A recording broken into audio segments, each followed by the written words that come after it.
Hi, you're listening to The Sociology Show, a podcast about absolutely anything to do with the wonderful world of sociology. Whether you're a teacher, a lecturer, a student, or just taking a passing interest, this podcast will look at a range of issues from social class, ethnicity, gender, sexuality, religion, crime, education, and anything else that sociology has to offer. My name is Matthew Wilkin, and in each episode I will speak to someone working in the field of sociology and let them explain all about their own interests, their research and their experiences. So put your earphones in, turn the volume up, and let's be sociology geeks together, eh? Hello and welcome to the Sociology Show podcast. My guest for this episode was Gary Younge. You may know Gary from many of his works. He's written several books, or from his Guardian articles. He's written hundreds over the years. Gary has just also taken on the position of Professor of Sociology at Manchester University. And so in the first part of the show, I talked to Gary about his upbringing and some of his famous pieces of writing and books that he's actually put together. And in the second half, we talk about the current situation with Black Lives Matter and the George Floyd murder. So without further ado, let's go over to the interview. My name's Gary Younge. I'm Professor of Sociology at Manchester University.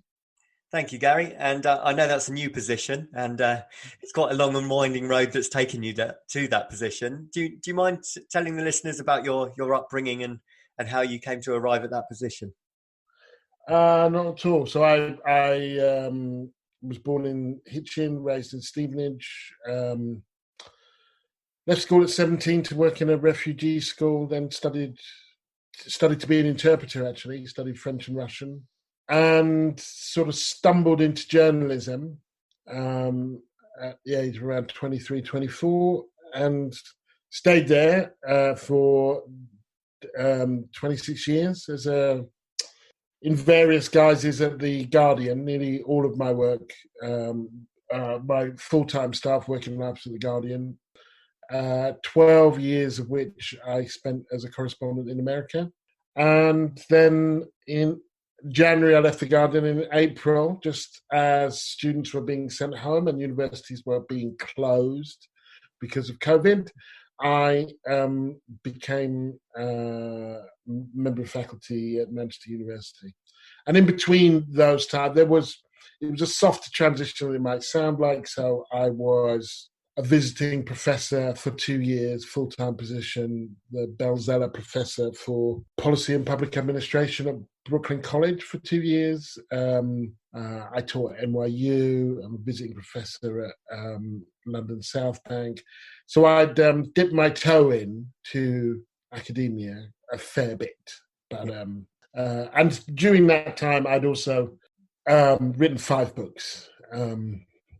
About identity, about race, the American South, Martin Luther King's Dream Speech and the Civil Rights Movement, and most recently about youth violence and shootings. Great. Thanks, Gary. And I was going to talk to you about a couple of those publications as well during the podcast. So I'm guessing you haven't had a chance to teach face-to-face yet? I haven't had a chance to teach face-to-face. I haven't had a chance to actually meet my colleagues face-to-face. I haven't set foot in the building because the building's closed. So, no, there's been no physical. I've been on Zoom calls, with members of staff and for different meetings. And I did a sort of teach-in for the UCU. But no, there's been no physical. My physical presence has not yet been established. And what's your history in sociology yourself, Gary? Did you study it at all yourself? No, I studied French and Russian, and then I studied journalism. So no, I didn't. I've never studied sociology formally, and I would. I'm not even sure argue is the right word. I would describe the work I've done around race, identity, poverty, youth violence, protest, that all of those relate to the field. And so, but I don't have a formal qualification in sociology. But I feel like I have been, if not studying it, then entrenched in it for most of my working life.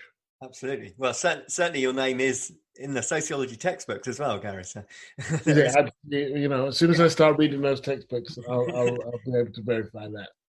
And so I wanted to talk to you perhaps about the first book of yours that I read, No Place Like Home. That's what, late 90s? Yeah, 99. Yeah. Do you mind telling us a little bit about the study? Because it's fascinating. It was, I went to the Deep South on the route of the Freedom Riders on a Greyhound bus. It was a book that's part polemic, part travelogue, and part memoir. And it's about being black and British and going to this place, both not just America, but the American South, that has loomed so large in my imagination, and seeing what was there and what it had to offer and how it related to me, how it related to its history, how I related to its history. I mean, interestingly, and just as an example of the kind of cross-pollination and how it works over kind of years and continents, there's quite a big bit in there where I reflect on statues. I go down the I think it's called Monument Avenue in Virginia, where there are all these statues. And I reflect on the fact that kind of in Britain, I just kind of ignored the statues around me. I assumed that they had nothing to do with me, or that they were kind of in some way vile and awful and kind of, but seeing these statues, which on Monument Avenue, there are all these Confederate generals, and then right at the end, there's Arthur Ashe. And just kind of just working out what's that about and what do statues mean. I read a book about statues. I got kind of very engrossed in the kind of subject, because it turned out in the South, the statues were basically nearly always put up. Most of the statues get put up between 1890s and early 20th century. So it's a full generation after the war's over, which is because, first of all, that's the distance it took for people to be nostalgic about it. Actually, they lost, and it was deeply painful, and people didn't want to memorialize the people who had lost. And secondly, they were broke. And so actually the statues were they're not just nostalgic now, they were nostalgic when they were put up. The thing I really remember about that study, just thinking about identity in the book, was your accent. The perception that a British accent came out of a black male. Just it really. I mean, you deliver it with a lot of wit when you're talking about it, obviously, but that really confused people, didn't it? That identity. Yeah, I mean, so there's a fair bit of humour in the book, and because funny situations do emerge, and that the English accent is very racially connoted abroad, in the same way that Jamaican accent or Caribbean accent is racially connoted, even if there are lots of white Jamaicans, white Barbadians, white Trinidadians who have exactly the same accent as black Trinidadians, Jamaicans, and Barbadians. When people see that, they kind of think, "Whoa, what's going on?" There's a adjustment that people have to make between what their ears are hearing and what they're seeing. And this would just cause the most daft situations, not least if I was calling people on the phone. Yeah. Because then they would assume that I was white, and then I'd turn up, and then they kind of wouldn't know exactly what to do. And I mean, it's... and then, of course, I went to live in America for 12 years, and it was a kind of constant source of humor and occasionally irritation. Yes. And to be honest, growing up black in Britain, where people are like, "Where are you from? Where are you really from?" and so on, it's not that I wasn't used to being questioned about my identity. It was just that this particular facet of it was kind of particularly different. Yeah. And did it ever leave you slightly confused about your own identity? Your heritage, plus your colour, plus your accent, and then going to America, and whether you felt affinity with that place and so on? No, not really. No. I mean, by that stage, I had figured out for myself, there's a thing you do, many children of immigrants do, with geography, where you're raised in Britain. I was raised in Britain during the 70s. People say you're not from here, go back to where you come from, your parents. kind of say, but we're Barbadian, or they instill you with the pride of their homeland and all of that. And so you think that, well, okay, so maybe I'm not from here, maybe I'm from somewhere else. And then you make that journey to your fictional land of identity, the land of your parents' home, and they all tell you how British you are, how other you are. And you realize, okay, so my identity is not going to be in a place. And I'd figured that out by the time I got to America. Yeah. That I'm not going to my sense of self is not going to be underpinned by some sense of physical geography. It's going to be community. So wherever I go, where I meet like-minded people, I feel at home. Yeah. And so no, it wasn't particularly confusing, but it was one more thing to navigate. Yeah. The reason I'm interested in identity, perhaps we can move on to another one of your books, Who We Are and Should It Matter in the 21st Century. Do you mind telling listeners a little bit about that one? Because I found that really interesting. So that was an attempt to see if we could have a better informed conversation about identity by using my skills as a reporter alongside my polemical columnizing kind of work, to really pursue a few, like 9 or 10 basic tenets, and to really kind of about identity and really run through them. So, for example, the notion that identities are always changing. And so for that, I used the Rose of Tralee, which is an Irish beauty contest, but it's a bit more than a beauty contest. And it became a kind of a symbol of to be in that competition and to win that competition changed over the years, particularly with the boom.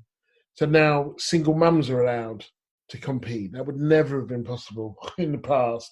In fact, when I was writing the book, they weren't allowed to compete. There have been non-white roses. There have been feminist roses. I think there's been a lesbian Rose of Tralee. And so this symbol of what it means to be an Irish woman has changed as Irish identity has changed, or intersectionality. And for that, I looked at Obama and Hillary, the contest between them in South Carolina, and how people would say, well, what are black women going to do? Are they going to vote for their gender? Or are they going to vote for their race? Not thinking that they might do what everybody else does and vote for their interests, but also nobody asking the same question of men and saying, well, are men going to vote with Obama because he's a man, white man, or are they going to vote for Hillary because she's white? So kind of the degree to which some identities, the more powerful you are, the less it seems you have an identity at all. So nobody asked me, when did you come out as a straight man? Or how do you balance being a foreign correspondent and having children? Because those questions aren't asked of straight people or men.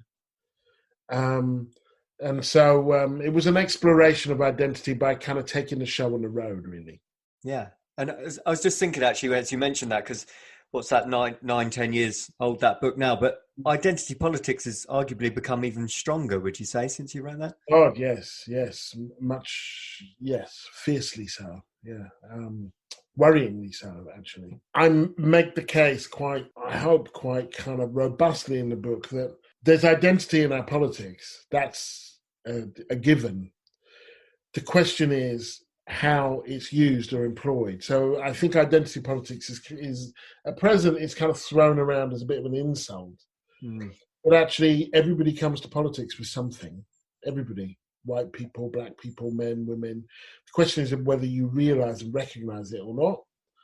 And the point, if there was an overarching point in the book, it was that identity is a great place to start, actually a necessary place to start, and a terrible place to finish. That we all put the gas in our tank, but then we all have to get on the road and actually kind of drive around with everybody else. And so you have to take those bits that are about you and you have to apply them to the world around you.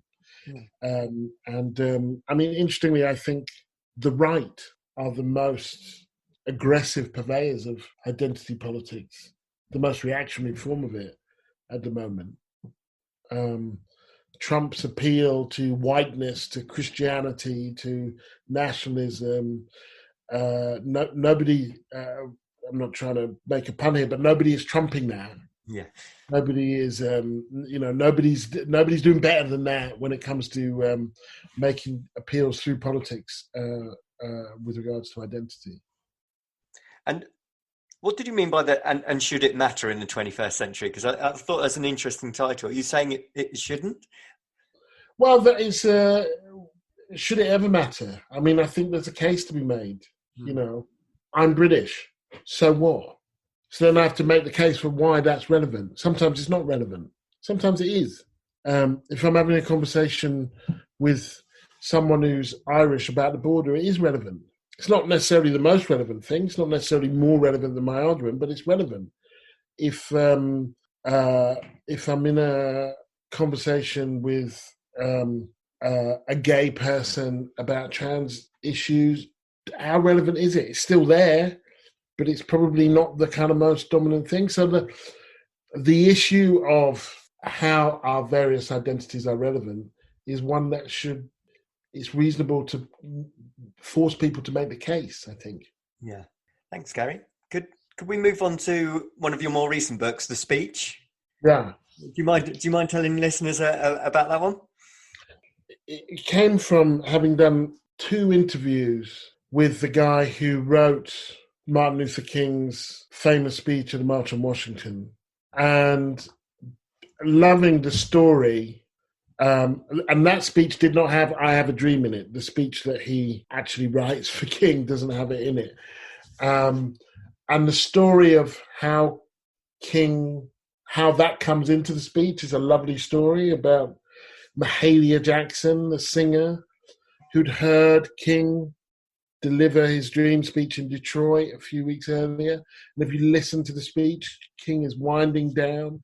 Go back to North Carolina, go back to Mississippi, go back to Alabama, go back to your homes and cities. And Mahalia Jackson shouted, "Tell him about the dream, Martin, tell him about the dream." And then he shifts in his demeanor almost from kind of teacher to preacher and ends with this riff that then becomes the most memorable bit. But then a lot of that book is looking at, well, why do we remember it like that? Because actually, he said a lot of things in that speech. And it's been interesting the last few weeks to see King evoked in a certain way. When, one of the things he said in that speech is that we have come to cash a check, that we were written a check with emancipation, and it came back insufficient funds. America wrote a check to African Americans, and it bounced. And we're here to cash a check. And when you see the police treating people like they did George Floyd and many others, there's a question, well, actually, have they ever made good on this check? And so the way in which King's life and work is remembered, distorted, actually, through that speech, when he talked about the need for some kind of socialism, and he railed against the Vietnam War and American imperialism, and he said about riots, "I cannot condemn the violence in this country without condemning the purveyor of the greatest purveyor of violence in the world, my own country." So what it attempts to do is, first of all, contextualize that speech in the kind of tumult of '63, when nobody wanted to have a march on Washington at the time, at the beginning of the year, but then there's this eruption in Birmingham, and it's the story, that whole year is a story of the civil rights leadership running to catch up with Black America. The Black America is erupting. There's a great quote. They go to visit Kennedy, and Kennedy doesn't want them to have the march, and he says, we want legislation in Congress. We don't want a big show on Capitol Hill. We don't want the Negroes on the streets. And A. Philip Randolph, one of the leaders, the leader of the march, says, "The Negroes are already on the street, Mr. President, and I doubt if we called them that they would come back." And so that entire period is one of a quite cautious leadership struggling really hard to come to terms with the demands that are being made on the ground. It also foregrounds one of the lesser known leaders of the civil rights movement, Bayard Rustin, who's gay. The fact that he's gay and the fact that he is the architect of the march. Philip Randolph calls the march. Bayard Rustin, who organizes the march, and at various points in the process, some of the more conservative civil rights leaders say we cannot have him as the face of the march. He's a former communist. He was a conscientious objector in the Second World War, and he's gay. Like we're not, and yet he's the only person that it seems he's one of the few people who can actually make it work. So it's a very fascinating time. It's very fascinating characters. Yeah, it must have been amazing to research that and dig out all that information. Yeah. Very much. Thank you, Gary. That's going to be the end of part one. In part two, I'd like to carry on the discussion, as you said, about the events of the last 2 weeks. Hi, welcome back to part two of the Sociology Show podcast. Gary, you mentioned the events of the past 2 weeks. 25th of May, we had the George Floyd murder. It feels this is huge. Like we're seeing history taking place at the moment. Just how monumental do you think the last 2 weeks have been? I'm not sure we're going to know for a while, really. Yeah. I think that what we've had in the last couple of weeks has been a lot of action on the streets and a lot of shuffling the decks, if you like. How that pans out is now in play, really. Mm. The degree to which it becomes monumental or the degree to which it becomes incidental is the shift between the symbolism of people taking a knee and the NFL apologizing or kind of, retracting and a range of things like that. Corporate bodies, universities, everybody kind of making statements. The degree to which that is then translated into anything of substance is what we're about to see. So I think that in all sorts of ways that kind of struggle still continues, and that will determine whether it's monumental or incidental. Yeah. There were big marches. There were some riots. The Minneapolis police force has been disbanded. There has been a kind of shift in public opinion, massive shift in public opinion in America. All of those things, I think, are significant and substantial. And quite where it lands, I think, remains to be seen.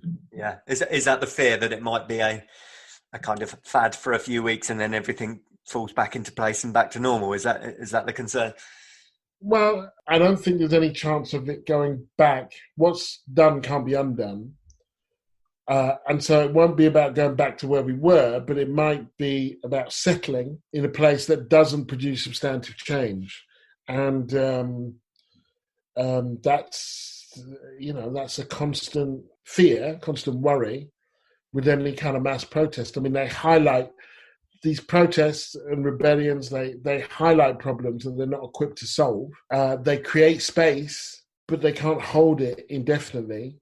And so you kind of have to work for a kind of a shifting gear, really, to kind of cement the space, to keep the space that's been gained. Because as soon as people nothing substantively has changed about how the police treat black people. The reason the NFL changed is because it had to. People change because they have to. Power concedes nothing without demand. That's Frederick Douglass. It never has and it never will. And this is a perfect case in point. And so the pressure has to be kept up. And of course, you can't carry on the pressure just in the streets and just through rebellions.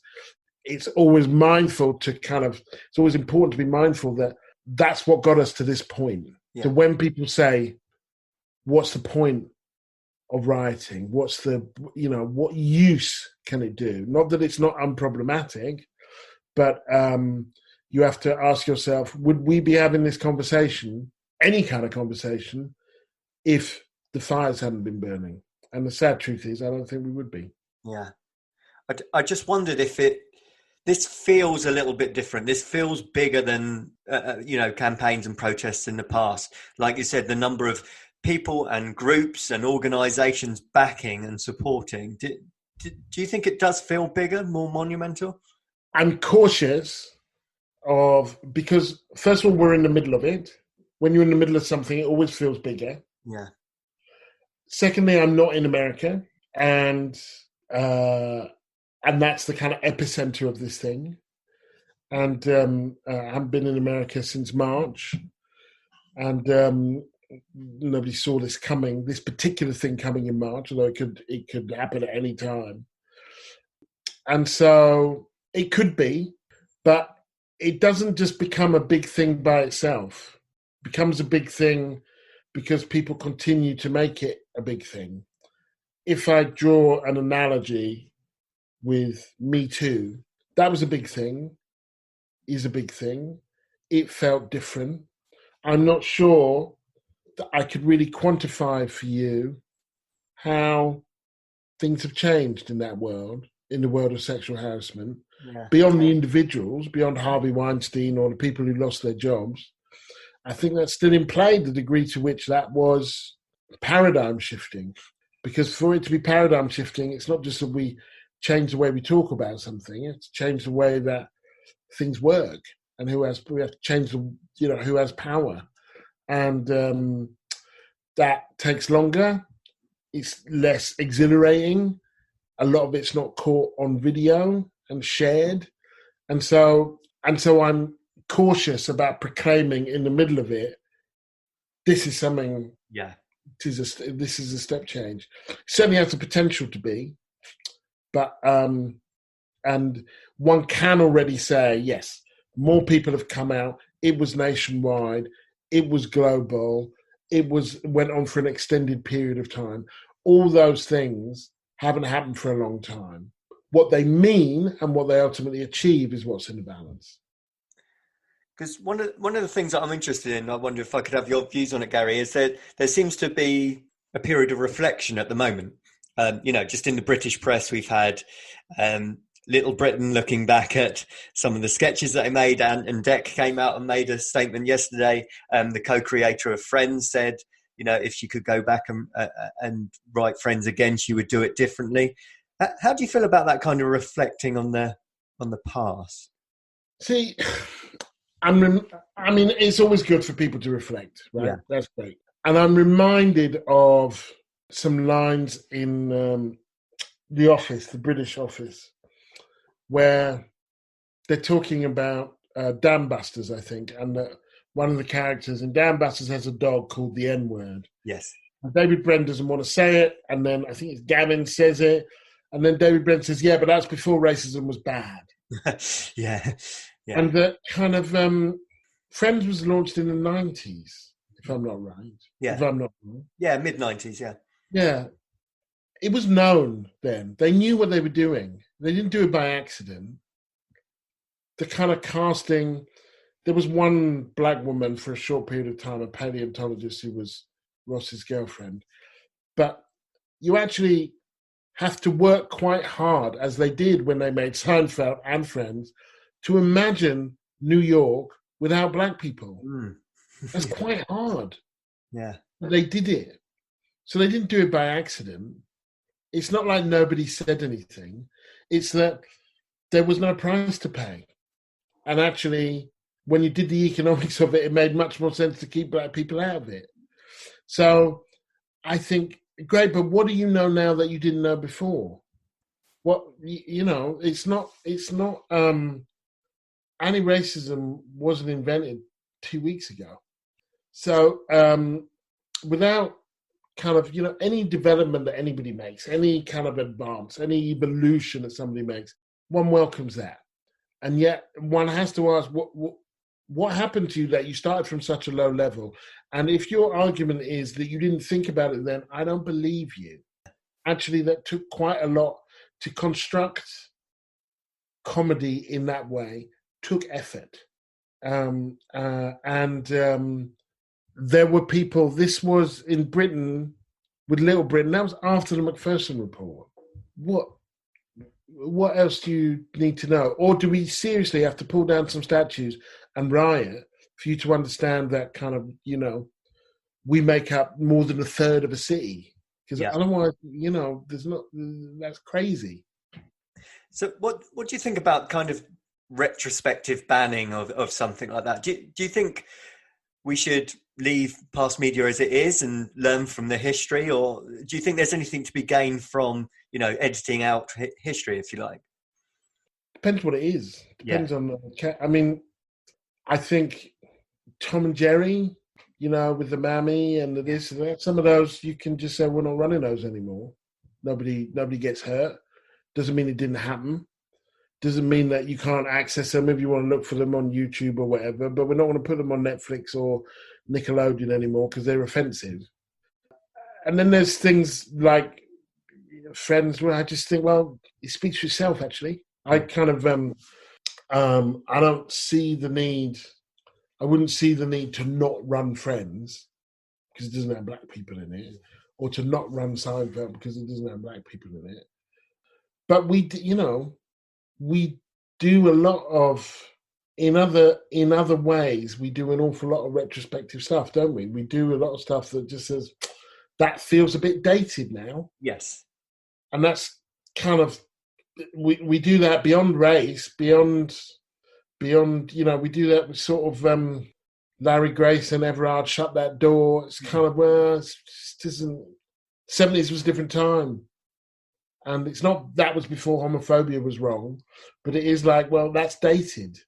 Yes. And one of the things that dates it is it will be the kind of casual bigotry.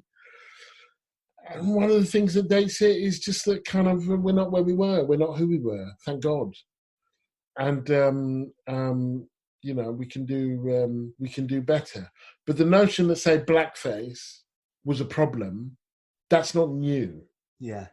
When they keep black people out of sitcoms in the 90s, that's deliberate. So we shouldn't pretend that it's not. That's what I'm saying. Yeah.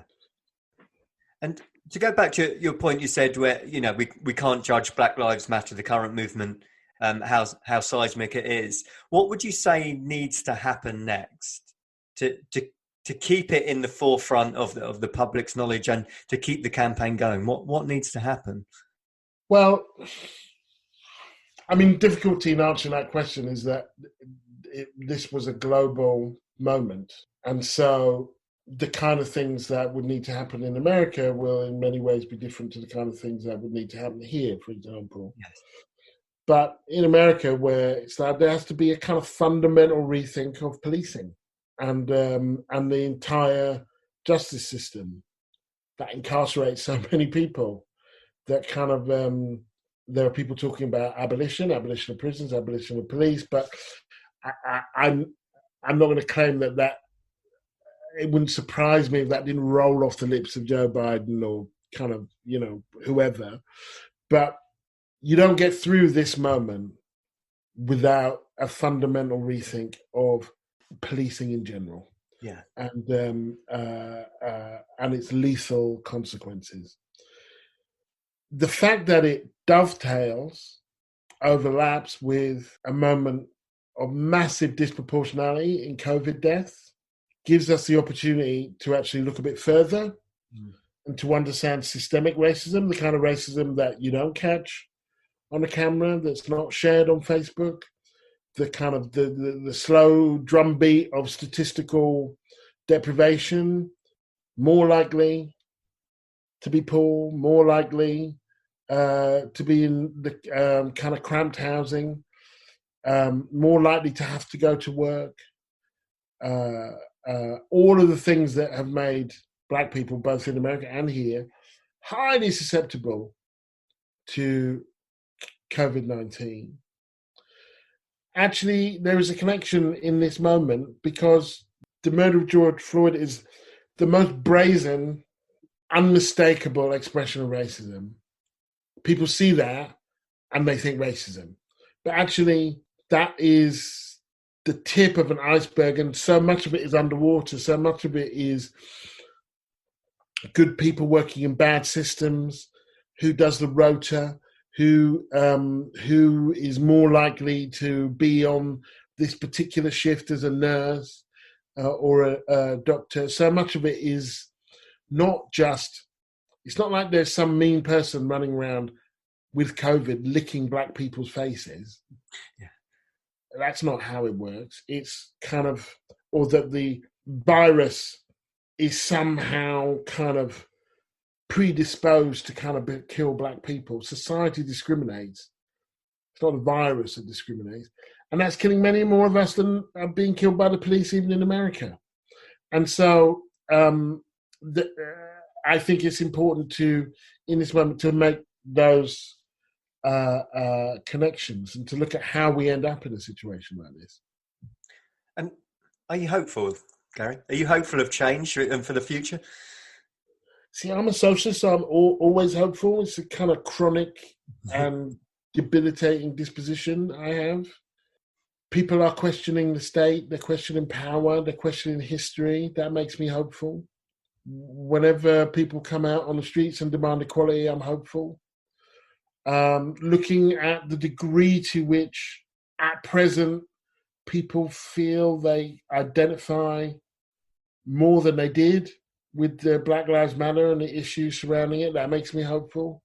I always felt that a better world is possible, but I've always been aware that a worse one is possible too, and that while these things are in play, there are all of these there are terrible people and nefarious actors everywhere trying to kind of send things backwards. We're about to kind of go into a depression, an economic depression. The last time the economy crashed, bankers did it, and then people ended up blaming a mixture of kind of public sector workers and asylum seekers and refugees. So it's not always necessarily true that people draw the right conclusions from these things, but I'm always hopeful that they can and that they might. Great. Thank you, Gary. Could I ask you to just let the listeners know where they can read more about your work, where they can get your books, and you're on Twitter? Yes. So my website is garyyounge.com. That's got all my books on it. I'm on Twitter at Gary Younge, and I'm on Instagram. Same again. I'm not very imaginative. Gary Younge, 2 Y's back to back. And yes, and then I'm at Manchester University, so you can always find me there. Yeah, it's interesting actually. A lot of your Guardian articles keep popping back up, obviously, with what's happening in the news at the moment. So they're still available to read as well, of course. They are. There's a big archive at the Guardian, and if actually that's easier to search through on my website than on the Guardian's. So if there's something that you want, then if you put that up on my website, garyyounge.com, it's actually easier to kind of find the pieces. Great. Thank you very much for your time today, Gary, and I wish you all the very best for your new position at Manchester University as well. Thanks a lot. Bye, Matthew. Cheers. Thank you for taking the time to listen to the podcast. If you would like to contact the show or be interviewed, then please email the sociologyshowpodcast@gmail.com.